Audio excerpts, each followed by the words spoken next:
To start, if I may, on this this deal with Warner's and doing scripted content, how much of that is really genuinely new? Because clearly there's a lot of audio content, some of which is scripted out there at the moment. What is the sort of new aspect of this?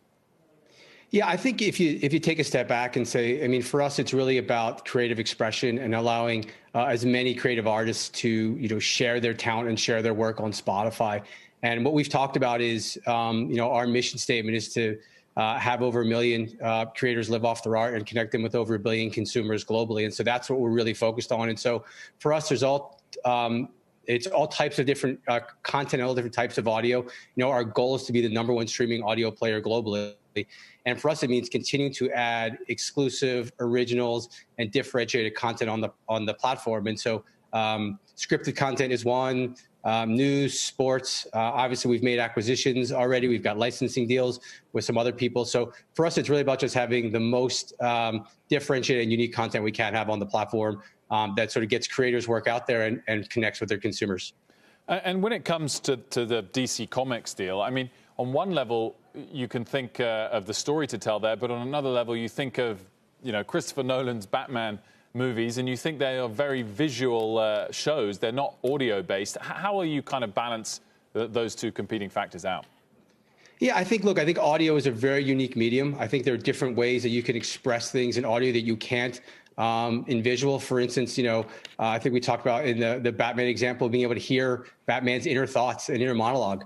And those types of things will be unique and differentiated, and being able to take stories in different directions where they haven't already gone. So we're just super excited about being able to have all sorts of differentiated and unique content on the platform.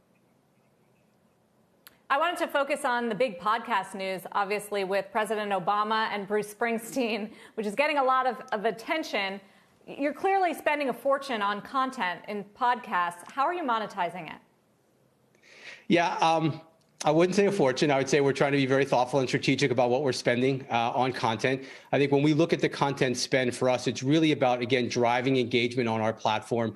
It's driving new users, and it's exposing new and unique content to new and unique users.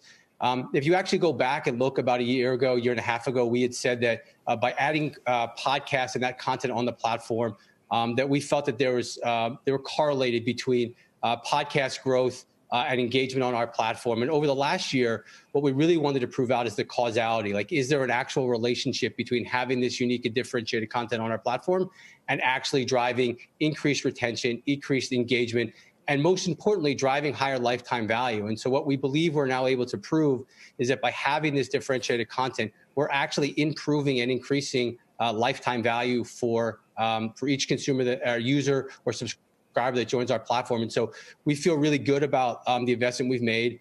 We've said it a number of times on earnings calls that if you see us continue to invest aggressively in this area, it's because we're seeing the returns on our platform from engagement and retention and reduced churn. And so we feel really good about the investments we've made so far.